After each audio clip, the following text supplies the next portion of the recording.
ठीक है भाई। तो good morning all of you. और आज आपके सामने एक सीजीएल मेंस का पेपर है। ठीक है, जो अभी हुआ है जस्ट। चलिए भाई, पहला क्वेश्चन आपका है जम्बलिंग का। टेक योर टाइम, आपके पास 2 मिनट्स हैं ओनली। ओके, जूम करना है, 1 सेकेंड। 1 सेकेंड रुको। फॉन्ट की बात नहीं, थोड़ा दिक्कत करेगा, देख लो हो जाए तो, नहीं तो आगे आ जाओ। पढ़ने में नहीं आ रहा, 1 मिनट।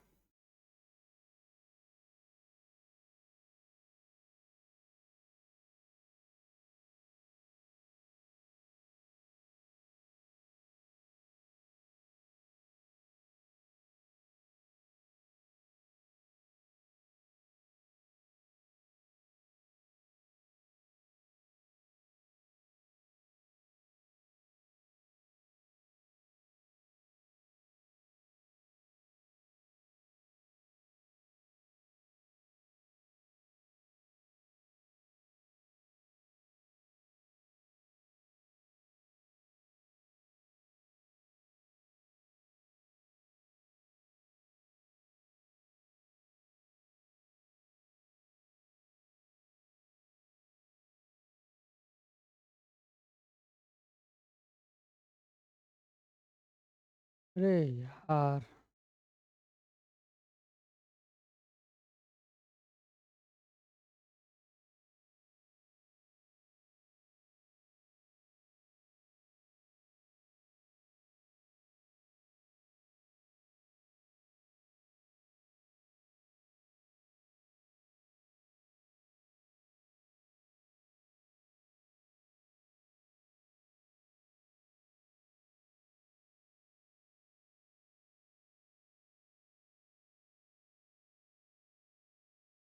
चलिए भाई, कीजिए, ऐसे ही कीजिए। ये एक क्वेश्चन दिक्कत करेगा, बस दिख नहीं रहा आप लोगों को वहां से। करो करो।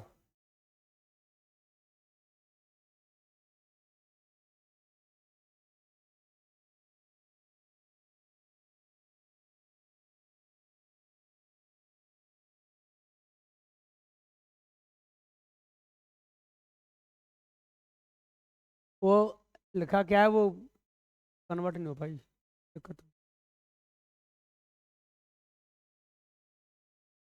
सबसे पहली बात, अगर क्वेश्चन मैं ही कराऊं, देखो रिदम।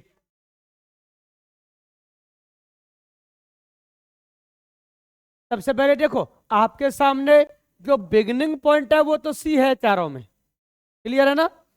वो तो आपके सामने सी है ही है, ठीक। अच्छा, सी।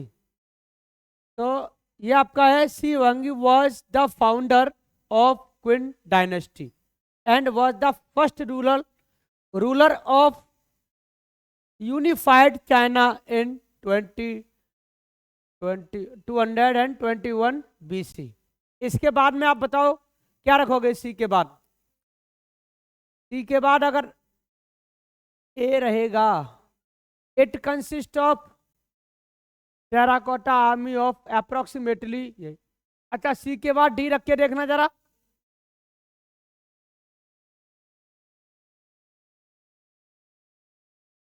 ठीक है, सी के बाद डी आ रहा है, देखो फिर से पढ़िए।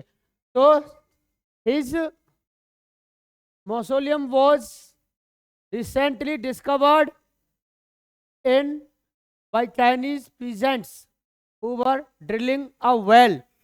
अब uh, it consist of terracotta army of approximately 8,000 life size man. Okay, और लास्ट में आपका रहेगा बी, ईच ऑफ हॉर्सेस, ये रहेगा। ठीक है, इसका राइट आंसर रहेगा, इनको क्रॉस कीजिए, बाकी मैं समझा दूंगा जैसा भी। Question number 2।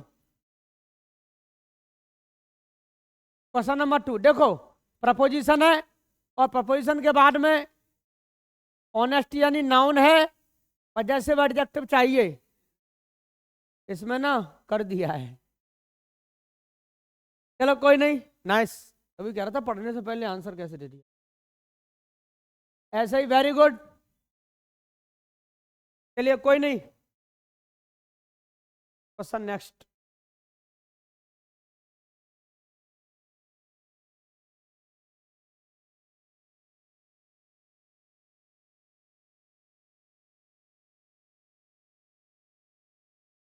क्लियर है ना?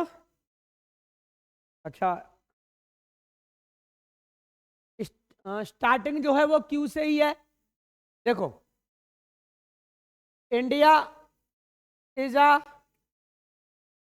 India has been a land of, है कि नहीं, learning through the ages. A land and नहीं बन पा रहा है, क्लियर है ना? आर पे रखो, बट आएगा ही नहीं। ओके, नॉट इंडीड, सूटेबल हमारा बन रहा है क्यू, क्लियर? अच्छा, लेकिन क्यू से पहले मैच करके देख लेते हैं एक बार फिर से। क्यू, हाँ, India has been a land of learning through the ages, not indeed in the sense that education has been universal, or but in the sense that learning has always been very highly valued। फिर रखेंगे हम P को, P last में है, and the learn man has been held in higher steam.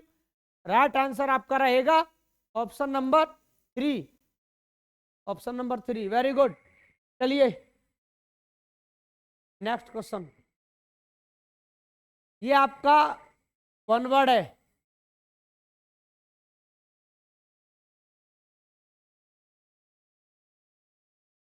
One who can not make a mistake.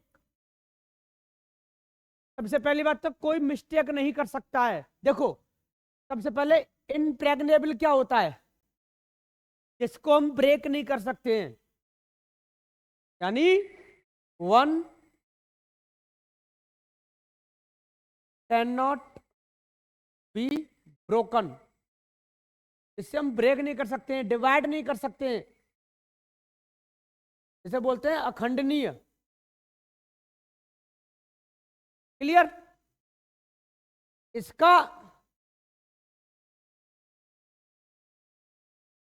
इनिमेटेबल होता है जो कोई यूनिक होता है, कुछ तो जैसे कि समथिंग स्पेशल हो किसी चीज के अंदर, कुछ तो खास है ना, जैसे बोलते हैं ना कुछ तो खास है भाई इसके अंदर, वो पर्सन कैसा होगा, इनिमिटेबल। ठीक है, यानी समवन हैज, एक मिनट को, someone with special quality, you can से स्पेशल क्वालिटी, ध्यान रखना।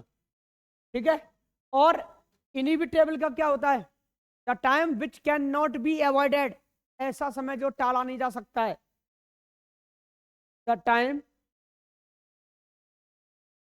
Which can not be avoided. ठीक है, इनिविटेबल जैसे टाला ना जा सके, जो एकदम निश्चित हो, ये होगा इनफेलेबल। इनफेलेबल मतलब पाल मतलब गिरना या गलती करना, बात वही है ना, तो यानी जो गलती नहीं कर सकता है उसे बोलते हैं इनफेलेबल। राइट आंसर आपका रहेगा 2, राइट आंसर आपका रहेगा 2। चलिए भाई, क्वेश्चन नंबर 5 कीजिए, कीजिए, कौन सा होगा? अच्छा, तो यानी वी शुड, अबे देखो प्रीजुडिस कहते हैं, जो पक्षपात वगैरह हो ना, उन्हें क्या करना चाहिए, अलग कर देना चाहिए, टू लिव इन हार्मोनी, शांतिपूर्वक जीने के लिए। कास्ट अवे, पहली बात तो इस कास्ट को हटाओ, कॉस्ट का इसमें कोई होगा नहीं, रोल नहीं है, कॉस्ट अवे थोड़ी करेंगे उसको। अच्छा, ये कॉस्ट क्या होता है, समुद्री तट जो होता है। अब बस, तो राइट आंसर आपका रहेगा 2। ठीक है भाई, सीजीएल मेंस जो भी आया है, किस टाइप के क्वेश्चंस बन रहे हैं ये जानना जरूरी है। ठीक है, और हम पढ़ क्या रहे हैं, हमारी अप्रोचेस कैसे काम कर रही हैं, ये भी जानना जरूरी है, ध्यान रखो। ऐसे ही, वेरी गुड। चलिए भाई, एक सेकंड रुको, कोई नहीं कोई नहीं, क्वेश्चन नंबर 6। चलिए भाई, सूटेबल, सूटेबल इसमें वर्ड फिल करना है आपको।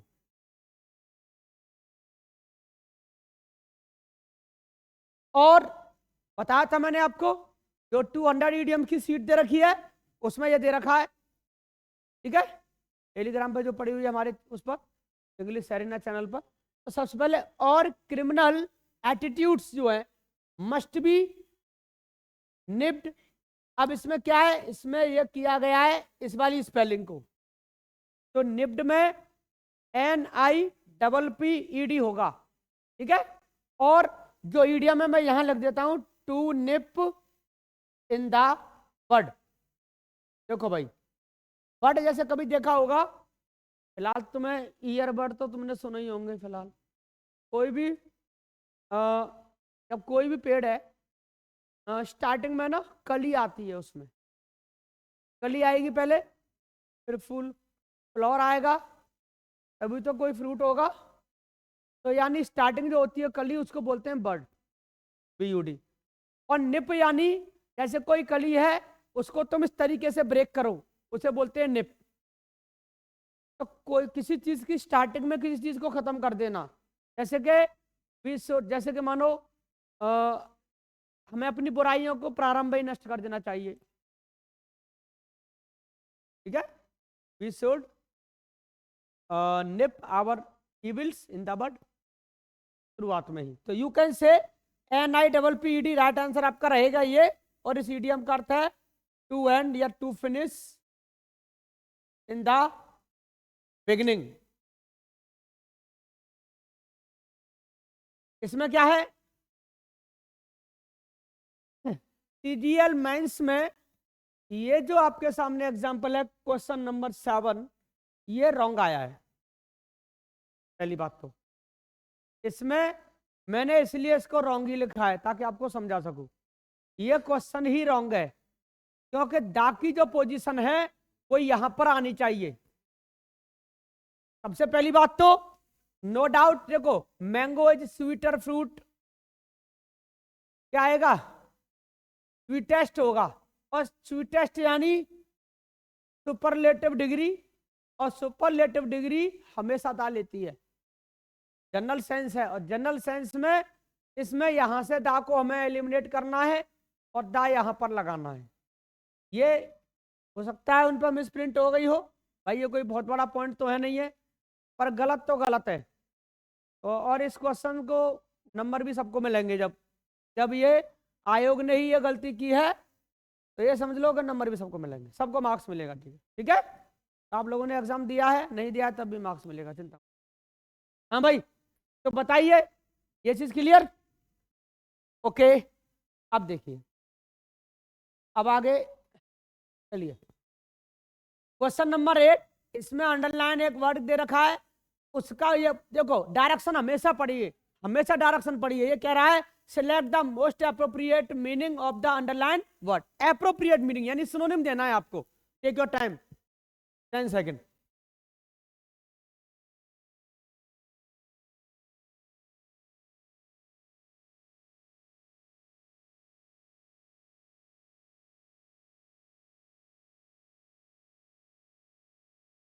देखिए, अब बताइए, सबसे पहली बात तो लेजरली क्या होता है, लेजरली कहते हैं कोई चीज फुर्सत में हो, ठीक है, फुर्सत में, ठीक है, हाँ,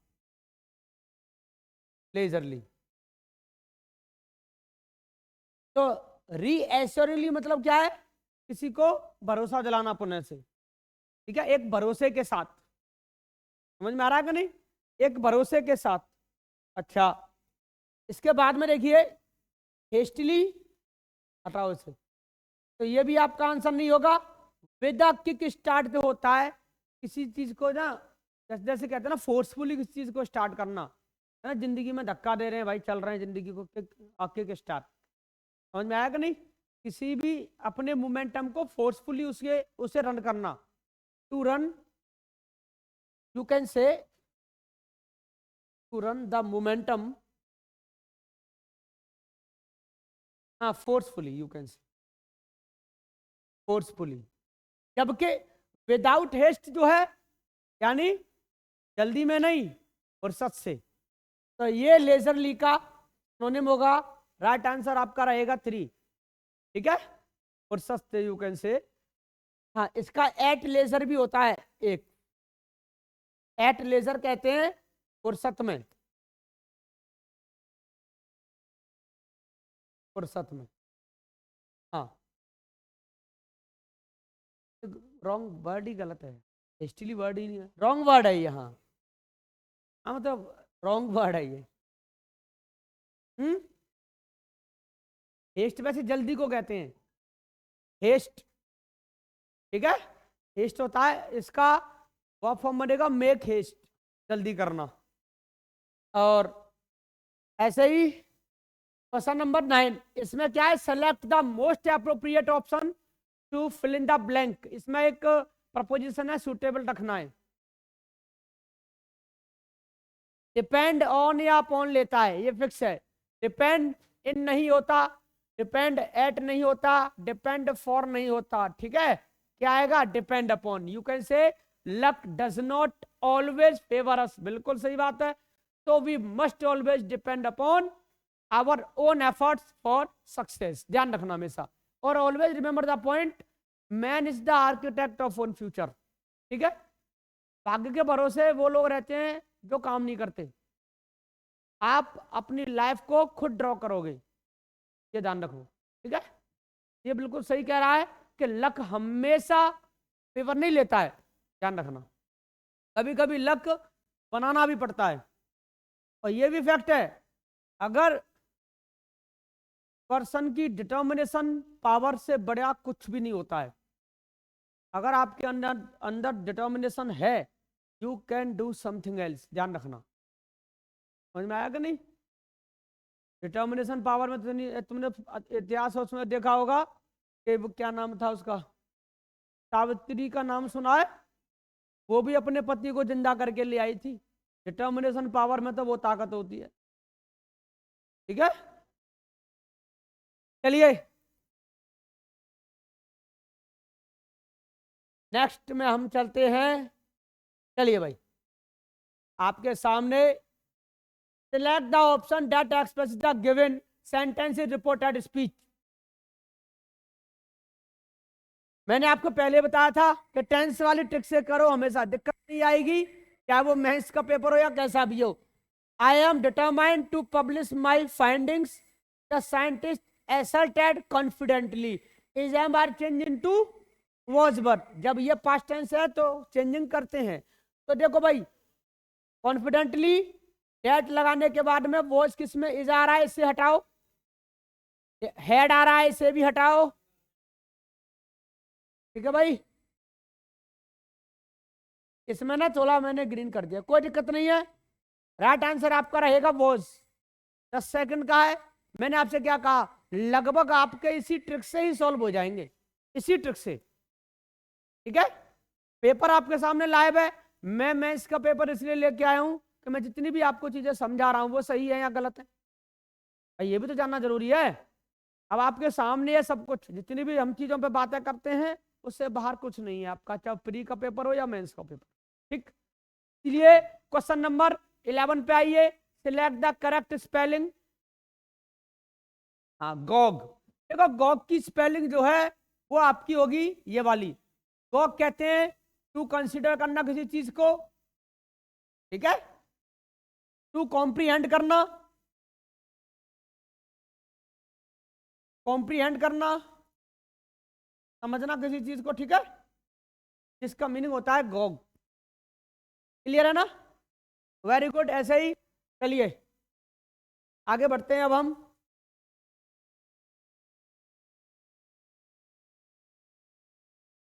क्वेश्चन नंबर 12, एक और अरेंजमेंट है आपके सामने। First of all opening sentence निकालिए, ओपनिंग सेंटेंस के बाद सीक्वेंस निकालते हैं। चलो हो जाओ शुरू।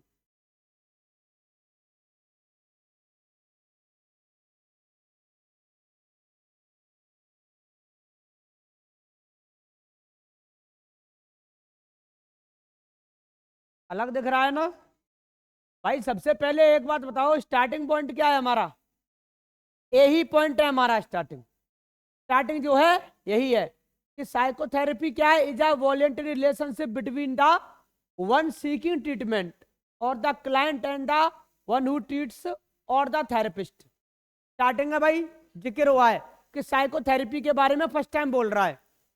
देखो भाई, क्लोज टेस्ट के कई सारे तरीके होते हैं, सॉरी पैराजम्बल के, ठीक है। इनके टाइम मिलता है तो मैं कंप्लीटली इसकी थ्योरी बताऊंगा मैं आपको कैसे करते हैं, कुछ फैक्ट्स हैं इसके। सबसे पहले first of all opening sentence, और ओपनिंग सेंटेंस आपका कोई नाउन हो सकता है, प्रोनाउन भी हो सकता है, ठीक है। क्लोजिंग सेंटेंस मिलेगा, ऐसे वर्ड मिलते हैं जो क्लोज करते हैं। इसके बाद में बीच में, बेटा क्या ना बात, बीच में क्या है, जैसे कि कभी कभी कंजक्शन से, कुछ कंजक्शन ऐसे होते हैं जिनसे अगर सेंटेंस स्टार्ट हो तो वो ओपनिंग सेंटेंस हो ही नहीं सकता है। जैसे बट आ जाए, एंड आ जाए, दस आ जाए, इस टाइप से ये कुछ वर्ड ऐसे हैं, ये बिगिनिंग तो हो ही नहीं सकते, लेकिन किसी सेंटेंस को रिलेट तो करेंगे, तो बीच वाला मेथड इस तरीके से सॉल्व होता है। एक होता है ट्रांजिशन वर्ड्स। ट्रांजिशन वर्ड्स कहते हैं जब मानो एक सेंटेंस आया, उसी का वर्ड दूसरे सेंटेंस में कोई दे रखा होगा, इसके बाद उसके बाद वो वाला वर्ड हो सकता है। एक ये तरीका होता है, ठीक है, तो मैं लिखा दूंगा किसी दिन सब। तो इसलिए ए से बिगिनिंग है, the relationship, conductive, building the trust, ये भी नहीं बन रहा है। राइट आंसर आपका रहेगा ए से, एक ही स्टार्ट हो रहा है। लेकिन एक बार मैच जरूर कर लेते हैं, फिर आगे बढ़ेंगे हम। Psychotherapy is a voluntary relationship between the one seeking treatment और the client and the one who treats और द थेरेपिस्ट। फिर इसके बाद में सी कहता है the purpose of relationship is to help the client to solve the psychological problems being faced by her और him. सी के बाद फिर कह रहा है बी कह रहा है द रिलेशनशिप इज कंडक्टिव और building the trust of the client so that problems में बी फ्रीली डिस्कस्ड। के बाद में आपका आएगा डी ये कहता है कि साइकोथेरेपीज है ना, जिसका एम है changing the maladaptive behaviours. समझ में आया? Maladaptive behaviours, decreasing the sense of personal distress and helping the client adapt better to his या हर एनवायरमेंट।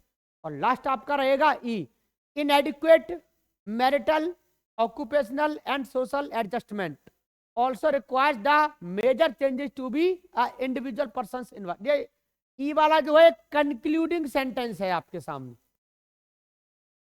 और कंक्लूडिंग सेंटेंस जो सेंटेंस होता है वो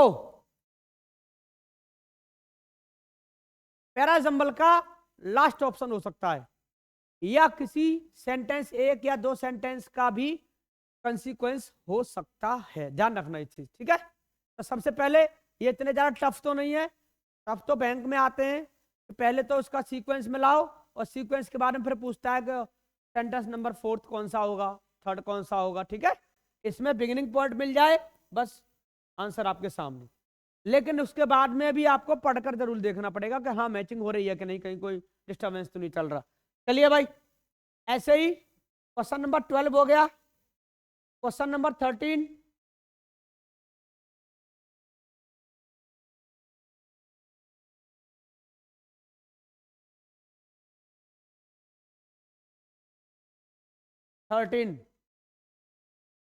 हाँ, select the option that expresses the given sentences passive voice। take your time, I'm start now। only 10 second है इसके लिए, ज्यादा कुछ नहीं करना आपको, सीधा सीधा पहचानिए ऑब्जेक्ट को। क्लियर है ना? सबसे पहली बात तो कॉज्ड यानी पास्ट इंडेफिनिट, और पैसिव वॉइस के अंदर पास्ट इंडेफिनिट की थीम क्या होती है? Voice verb third form. Voice verb third form केवल एक इसमें आ रहा है, इसमें नहीं आ रहा है, ठीक है। अब बताओ मैथ्स का पेपर इसी ट्रिक से उड़ रहा है कि नहीं? समझ में आ रहा है कि नहीं? क्वेश्चन नंबर 14, चलिए, एनहेंस करना किसी चीज को, और उसका एंटोनिम पूछ रहा है। एनहेंस करना, देखो भाई, मिरेकल एक होता है कोई चमत्कार, क्लियर है ना, कोई मैजिक हो। रिलीवेंस मतलब कोई चीज प्रॉपर हो, ठीक है। एनरिच, टू मेक रिच, या टू मेक प्रॉस्परस। अच्छा, इंपेयर करेंगे इसके, ये राइट आंसर रहेगा इसका एंटोनिम। इंपेयर मतलब क्या होता है? किसी चीज को डिक्रीज करना, एक तरीके से खराब करना, टू स्पॉइल कर दो, डिमिनिश कर दो, ये आपका रहेगा। क्लियर है ना? ठीक, तो ऐसे ही चलिए क्वेश्चन नंबर आपके सामने अब आएगा 15। 15 में अंडरलाइन पोर्शन एक इडियम है जिसका आपका एप्रोप्रिएट मीनिंग बताना है।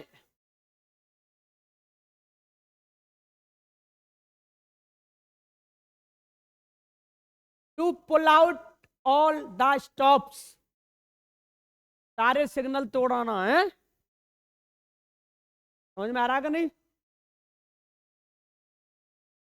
तो यानी give up easily and without taking much. पहले हटा तो दो, एलिमिनेट करो पहले, चलो हटाओ पहले इसको, ये क्यों नहीं होगा भाई? Pull out all the stops, यानी किसी भी टाइप की हिंड्रेंस, ऑब्स्टेकल आपको रोक नहीं सकती हैं। समझ में आया कि नहीं?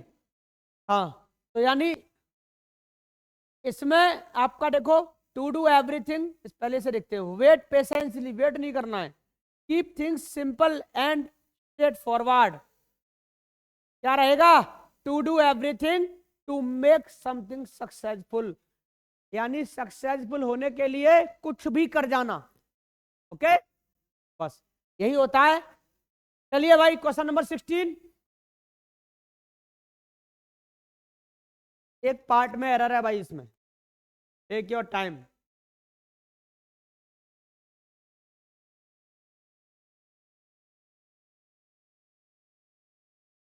अब एरर के इसी टाइप के सेंटेंस आने लग गए, कोई भी पार्ट उठा के रख देते हैं जो आपको पहचानना है।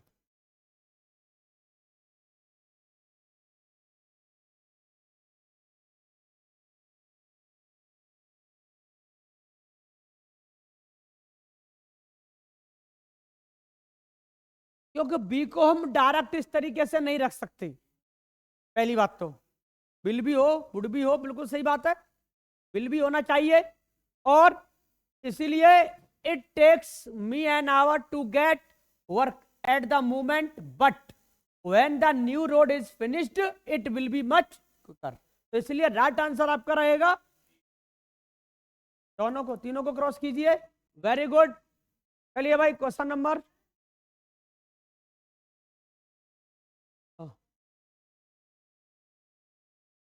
हाँ गेट टू वर्क हो जाएगा। हाँ गेट टू वर्क कोई दिक्कत नहीं, गेट टू वर्क कोई काम करना डायरेक्ट। Question number 17।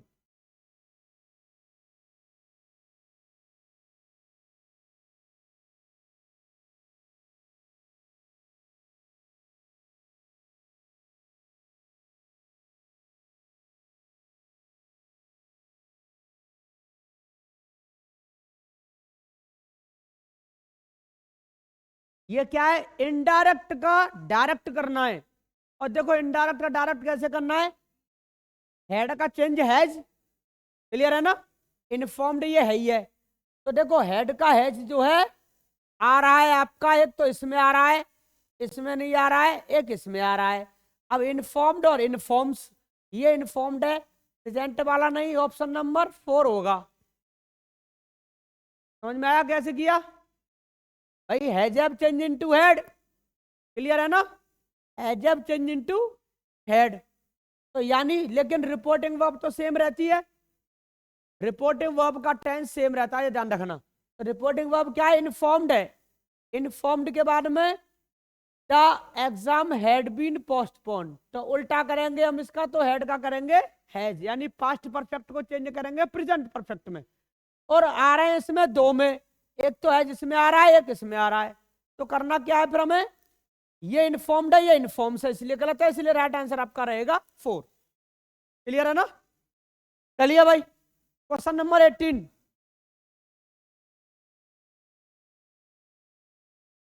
अलग है ना? अलग दिख रहा है फ्रेज? कुछ फ्रेज मैंने आपसे क्या कहा, कुछ फ्रेज ऐसे आते हैं जो फिक्स हैं, तो इसलिए एज मच एज होगा, एज मोर एज नहीं होगा, एज मैनी एज नहीं होगा, एज मोस्ट एज नहीं होगा। राइट आंसर रहेगा आपका 1, एज मच एज। क्लियर है ना? ठीक है।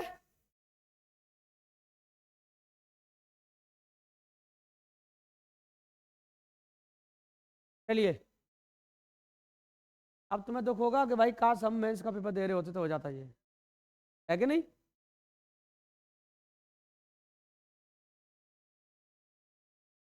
डायरेक्ट दिलवा देंगे मेंस का, फ्री फ्री बाद में देख लेंगे। चलिए भाई, क्या टाइम, इस ये भी वही उसी टाइप से है। ध्यान कीजिए, पढ़ाए थे मैंने इंपेरेटिव सेंटेंस।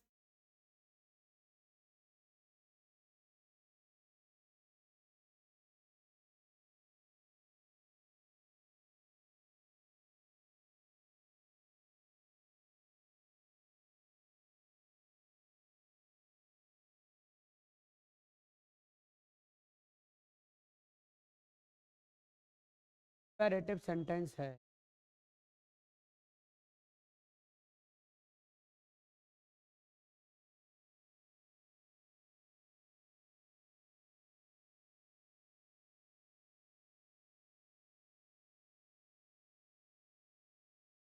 और अच्छा, द डिस्ट्रिक्ट मजिस्ट्रेट, एक सेकंड चेक कर लेते हैं।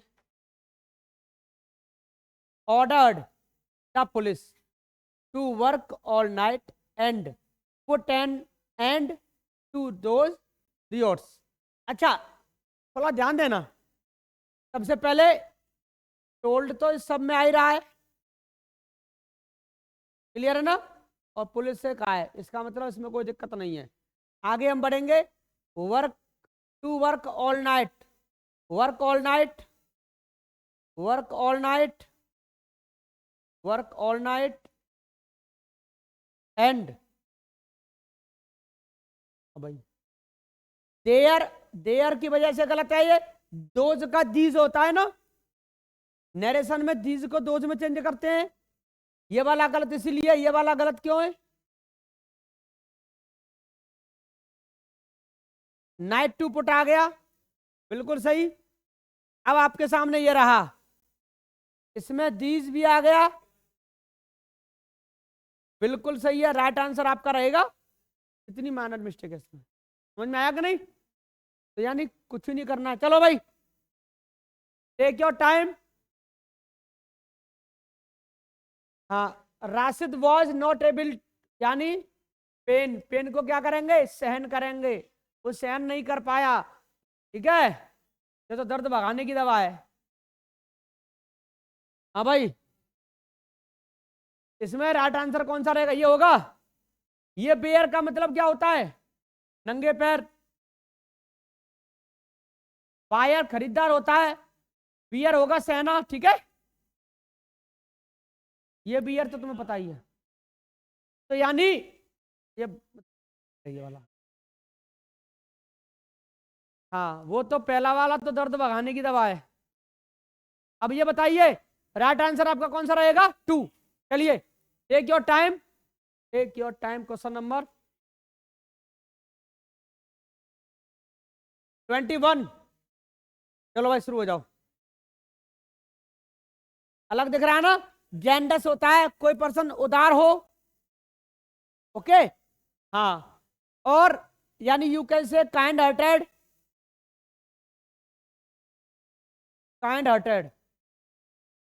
और इसमें देखो, ऑल्ट्रुइस्टिक, परोपकारी हो गया, ये भी होता है। इसमें राइट आंसर कौन सा रहेगा? ये भी नहीं होगा। चलो भाई, अगला पढ़ो।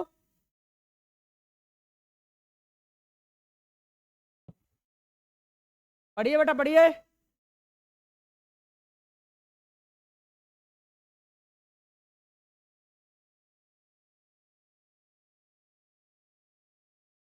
कौन सा रहेगा? कोल्ड फीट नहीं होगा, कोल्ड फीट होता है, कोल्ड, कोल्ड फुट होता है।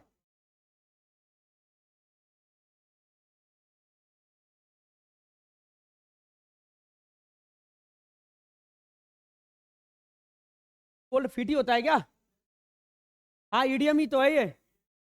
ना ना, कोल्ड फीट है ना? देखो भाई,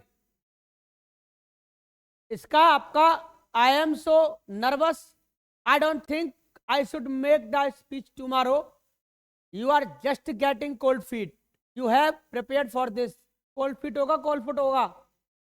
चेक करो। ठीक है ना? तो राइट आंसर आपका रहेगा 3। और ऐसे ही क्वेश्चन नंबर 23 पे आइए जल्दी, चलो कोई नहीं, वेरी गुड, ऐसे ही आंसर देते जाओ। 23, चलिए टेक योर टाइम, अरेंजमेंट है भाई एक आपके सामने, करो शुरू आराम से, पढ़ लो एक बार।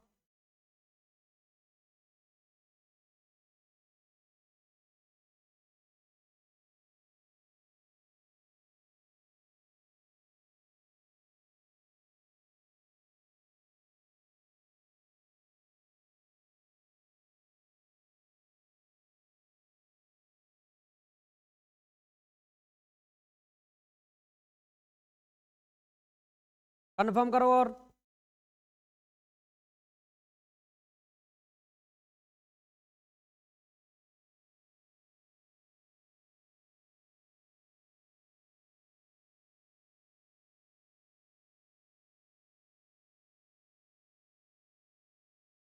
भाई स्टार्टिंग पॉइंट तो इसमें बी दिख रहा है ना?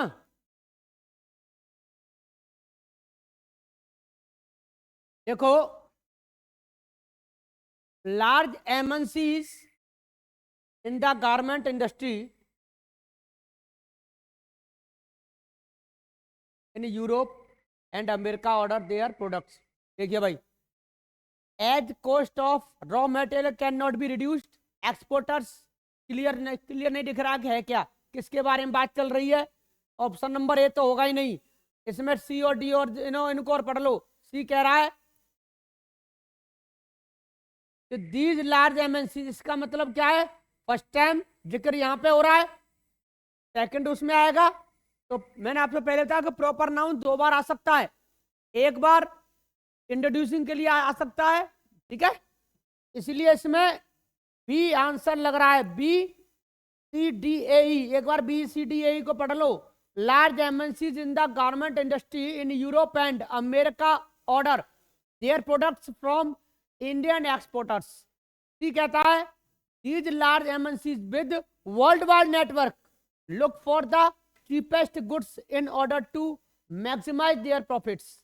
Okay, डी कहता है to get these large orders, बिल्कुल सही है। Indian garment exporters try to hard cut their own cost. देखो भाई एक बात ध्यान रखो, एक चीज ध्यान रखो, देखो ए यहां पर इसमें दे रखा है चीपेस्ट गुड्स के बारे में, उसके बाद में यहां भी दे रखा है, तो यानी इसे बोलते हैं हम ट्रांजिशन मेथड।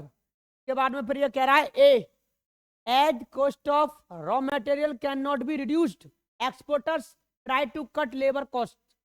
और लास्ट में आपका है E where earlier a factory used employ workers on a permanent basis, now they employ workers only on a temporary basis so that they do not have to pay workers for the whole year।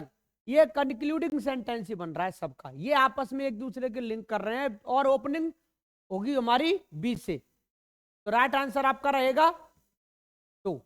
चलो भाई question number 24,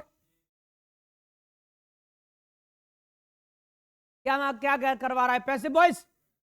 देखो भाई was surprised यानी past indefinite बनेगा, was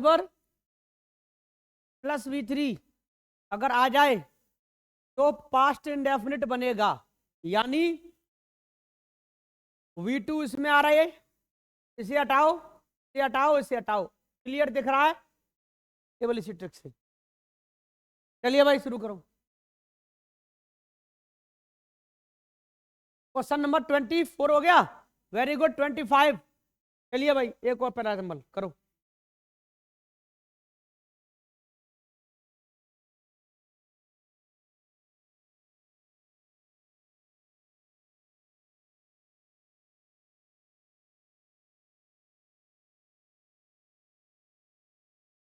starting point तो B दिख रहा है ना? अच्छा, जैसे कि it requires constant sustenance, okay, in order to sorry in order for life to be liveable, fuse हो गया। दैट इनेबल इट, दैट तो मैंने क्या कहा, अगर इस तरीके से स्टार्ट हो तो वो बिगिनिंग तो नहीं होंगे, अभी बताया था थोड़ी देर पहले, ये ध्यान रखना, ये आगे के लिए काम आएंगे तुम्हारे। एंड आ गया, ये भी बिगनिंग ही होगा। जस्ट ही बोले थे मैंने कुछ वर्ड्स, अगर एंड आए, बट आए, डेट आए, तो ये क्या है, ये ऐसे कंजंक्शंस हैं जो सेंटेंस को बिगिन तो नहीं कर सकते। इसका मतलब इससे पहले कुछ और दे रखा है, ठीक है। तो एलिमिनेट करो, स्ट्रांग पॉइंट अपने आप बनना शुरू हो जाएगा। इट का मतलब क्या है, पहले कुछ बात तो हो, इसलिए बी है, और बी के बाद में सूटेबल ए है। In order for life to be livable, तो ये फ्रेज से स्टार्ट कर रहा है, फिर कह रहा है it requires constant sustenance the and favourable circumstances that. अब सुनो लिंक कैसे करती है चीजों को, देखो ध्यान रखो। सर्कमस्टांसिस इसमें एक नाउन है, और इसके बाद में दैट एक रिलेटिव प्रोनाउन, और इनेबल, कैमरे में क्या बोलूं, सबसे बड़ा सबसे परेशान करता, देखो भाई, और enable it to grow and develop, ध्यान रखना ये चीज। तो सर्कमस्टांसिस नाउन क्लियर है ना, इनेबल क्या है, V1 में एसोरियस तो नहीं आया, ये ध्यान रखो, रिलेटिव प्रोनाउन इस तरीके से काम करेगा, ठीक है। तो राइट आंसर आपका रहेगा, सॉरी, हाँ पहला ही राइट आंसर आपका रहेगा फर्स्ट, क्लियर भाई।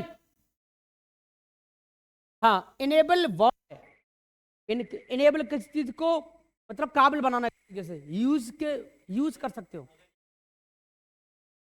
दैट रिलेटिव प्रोनाउन है, दैट से पहले उसका एंटीसीडेंट जो है वो है सर्कमस्टांसिस, और सर्कमस्टांसिस जो है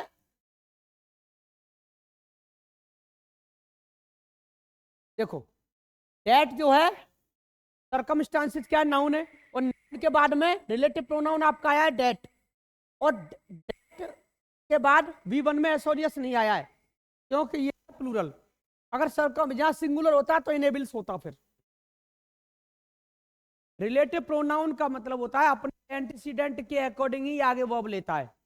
अभी आपने पढ़ाना है, ये थोड़ी सी दिक्कत है, सबको पढ़ा चुका हूं। चलिए भाई 26 ये भी है भाई, चलो शुरू करो फटाफट।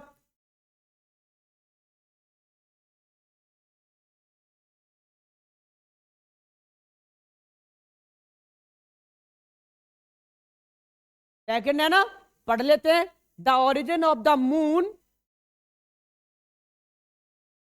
was long a mystery and beginning in the 19th century three competing theories emerged to solve it। Option number second. चलो वेरी गुड, फटाफट करो। और कौन सा है, 27 हो गया। चलो भाई शुरू करो।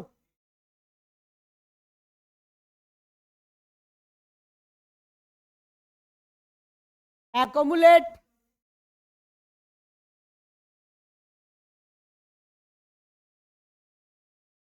ये एक्यूमुलेट करना किस चीज को, एक जैसे के इकट्ठा करना। तो देखो बंच भी इसका सिनोनिम हमें पूछ क्या रहा है, ये एंटोनिम पूछ रहा है, तो ये तो नहीं।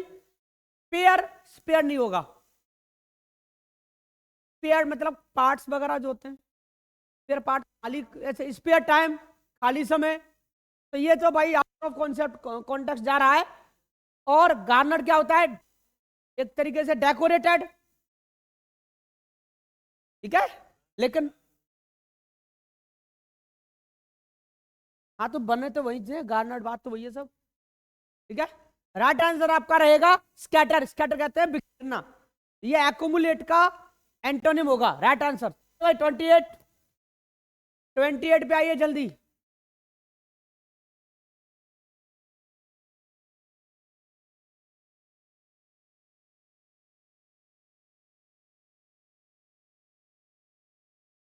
भाई अलग दिख रहा है, बोलो। फर्स्ट 30 तक करेंगे बस केवल, ठीक है, 2 क्वेश्चन और। हाँ बताइए। देखो अ सडन, पहली बात तो ये समझो, a sudden and violent change, upheaval मतलब सडनली कोई चीज चेंज हो, बदले, तो बदले तो वो ट्रैंक्विलिटी तो हो नहीं सकती, इसे बोलते हैं पीस को, और सेरेनिटी भी यही होता है। क्लियर है ना। इक्वानिमिटी मतलब किस चीज की समानता हो गया। राइट आंसर क्या रहेगा? टर्बुलेंस। इसलिए इसका जो आंसर है वो टर्बुलेंस होगा। क्लियर है? चलिए भाई, क्वेश्चन नंबर 29 आपका लास्ट क्वेश्चन है। उसके बाद फिर क्लोज टेस्ट वगैरह अगली क्लास में देखेंगे उसे हम। भाई चलो, did you here that noise? Did you here that noise? देखो भाई, पैसे पूछ रहा है, इसका मतलब वॉज वर्ब भी 3 आएगा। वॉज से स्टार्टिंग होगी। चेक करो फटाफट कौन सा है। अब हटाओ इसे, इसमें नोट नहीं है, वॉज के साथ नोट कहां से आ जाएगा? क्लियर है ना? अब आप बताइए, आज की क्लास समझ गई? ये आपका सीजीएल मेंस का पेपर है जो आया है। जिस तरीके से हमने चीजों को कराया है, नोट्स आए हैं, लगभग वही एवरेज है, बाहर कुछ नहीं है। ठीक है, अगली क्लासेज आपके सामने रहेंगी। ये कुछ क्लॉज टेस्ट है, ये अगली क्लास में पढ़ाएंगे हम। ठीक है, क्लॉज वगैरह है, क्लाइमेट चेंज का है, एक तुम्हारा ये वाली पैसेज है, एक सुभाष चंद्र बोस वाली, 3 क्लॉजेस में एक फ्रेंच रिवॉल्यूशन वाला है, और लास्ट आपका रहेगा एलगी वाला है। Okay, best of luck to all.